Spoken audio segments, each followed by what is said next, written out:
Trouve la motivation avec Abdou. Motivation, développement personnel et entrepreneuriat.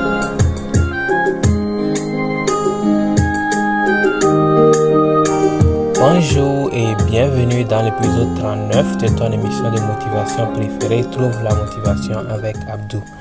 Dans cette émission, j'aime partager avec vous mes citations de motivation préférées dans le but de vous aider à trouver la motivation et à créer la vie de votre rêve. N'oublie pas à la fin de cette émission de me laisser un commentaire pour me dire ce que tu penses de l'émission d'aujourd'hui. Sans plus tarder, nous allons démarrer l'émission. Merci. Beaucoup d'entre nous savent maintenant que juger les autres n'est pas bien, donc nous essayons de ne pas le faire. Mais ce que la plupart ne savent pas, c'est que nous juger nous-mêmes est aussi mauvais, peut-être même encore pire. C'est très facile pour nous de nous torturer et de nous lamenter quand nous faisons quelque chose de mal. Mais quand nous faisons quelque chose de bien, on ne prend pas le temps de nous féliciter ou de nous encourager nous-mêmes. Nous devons savoir que même si nous faisons quelque chose de mal, nous torturer ou être méchants avec nous-mêmes ne va pas arranger la situation. Mais si nous prenons le temps de réfléchir et de nous donner des mots d'encouragement, peut-être ça va nous aider à faire mieux dans le futur. Nous devons être notre premier fan. Nous devons apprendre à être notre premier supporter et apprendre aussi à être gentil avec nous-mêmes. J'ai finalement réalisé que quand les choses vont bien dans ta vie, les gens autour de toi réagissent de trois manières. Le premier groupe de personnes, ils sont contents pour toi et ils essaient de te soutenir s'ils peuvent. Le second groupe de personnes, ils ne sont pas contents pour toi, mais ils le cachent et ils font comme s'ils sont contents pour toi devant toi, mais dans le fond, ils ne sont pas contents pour toi. Le troisième groupe de personnes, ils ne sont pas contents pour toi et ils font ce qu'ils peuvent pour pouvoir te détruire. Le premier groupe est le groupe où nous devons tous essayer d'être. Quand ton ami ou bien quelqu'un dans ton entourage fait quelque chose et ça marche pour lui, ce que nous pouvons faire est de le soutenir ou bien d'être content pour eux. Le troisième groupe est le groupe que nous devons tous éviter. Ce n'est pas bien d'être mécontent quand quelque chose marche pour quelqu'un. Si tu te retrouves dans le second groupe, ce n'est pas totalement une mauvaise chose, mais ce n'est pas quand même bien.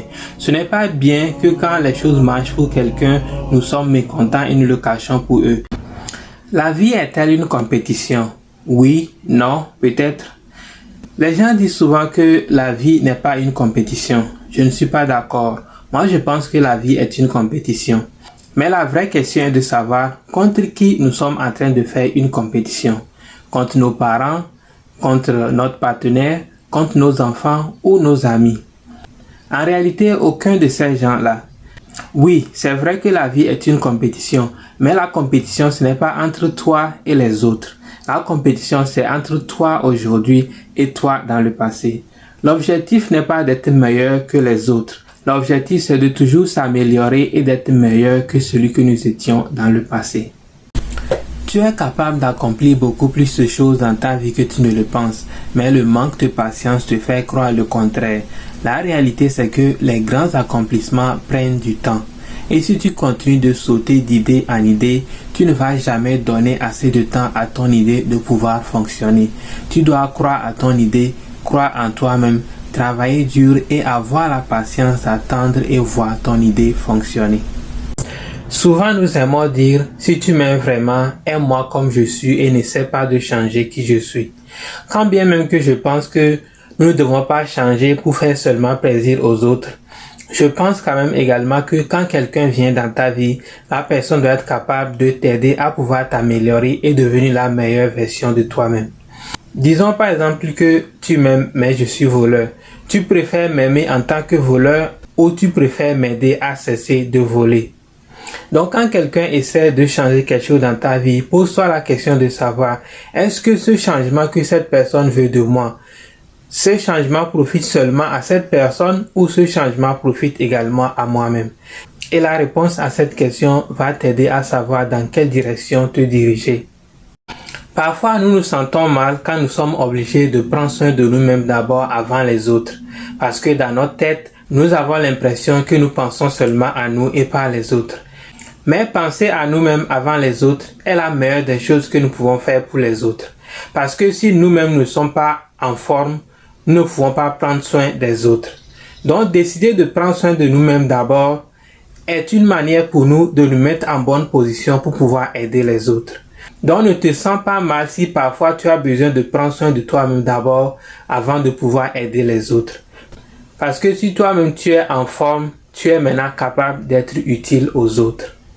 Nous ne pouvons pas contrôler ce que les gens font et nous ne pouvons pas contrôler ce que les gens pensent de nous. Mais ce que nous pouvons contrôler, c'est ce que nous faisons et ce que nous pensons de nous-mêmes. Lorsque tu aimes quelqu'un, tout ce que tu veux, c'est protéger cette personne et ne pas la laisser faire des choses qui pourraient la nuire. Quand il s'agit des gens que nous aimons, nous pensons ainsi. Mais quand il s'agit de nous-mêmes, on ne pense plus ainsi. S'aimer ne veut pas seulement dire se dire oui à tous les coups, se laisser aller à n'importe quoi quand on veut et où on veut. S'aimer veut également aussi dire se dire non quand c'est nécessaire. Non, je ne dois pas traîner avec ce genre de personnes. Non, je ne dois pas manger ce genre de trucs.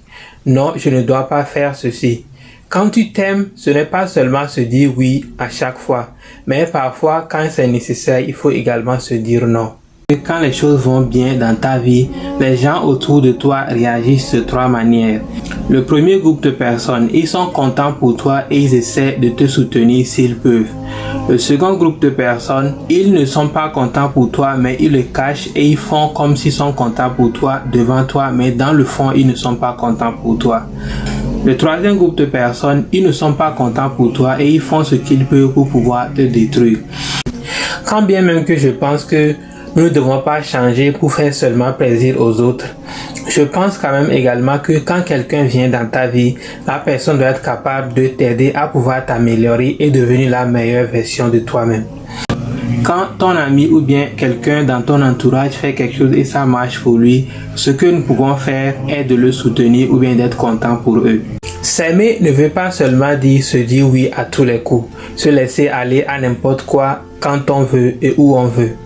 S'aimer veut également aussi dire se dire non quand c'est nécessaire. Les raisons pour lesquelles nous avons des difficultés à être patients quand nous avons une idée est que nous ne savons pas exactement combien de temps ça va nous prendre pour pouvoir réussir. On ne sait pas si c'est 1 an, 2 ans ou bien 3 ans. Mais si on pouvait savoir exactement combien de temps nous avons pour pouvoir réussir, on serait beaucoup plus patient. Penser à nous-mêmes avant les autres est la meilleure des choses que nous pouvons faire pour les autres. Parce que si nous-mêmes ne sommes pas en forme, nous ne pouvons pas prendre soin des autres. Donc, décider de prendre soin de nous-mêmes d'abord est une manière pour nous de nous mettre en bonne position pour pouvoir aider les autres. Donc, ne te sens pas mal si parfois tu as besoin de prendre soin de toi-même d'abord avant de pouvoir aider les autres. Maintenant, comment développer cette patience-là? L'une des choses qu'on peut faire pour pouvoir développer la patience quand on a une idée est d'aimer ce que l'on fait. Quand on choisit une idée dans quelque chose que l'on aime faire, même si le résultat ne vient pas en même temps, au moins l'on aime ce qu'on fait et on aura la patience d'attendre autant que l'on peut pour pouvoir arriver au succès. Ça sera tout pour l'épisode d'aujourd'hui. Merci de l'avoir suivi. J'espère que tu l'as aimé. Si tu l'as aimé, n'oublie pas de me laisser un j'aime. N'oublie pas également de me suivre sur mes autres plateformes à École de la vie sur Facebook, YouTube, TikTok, Instagram.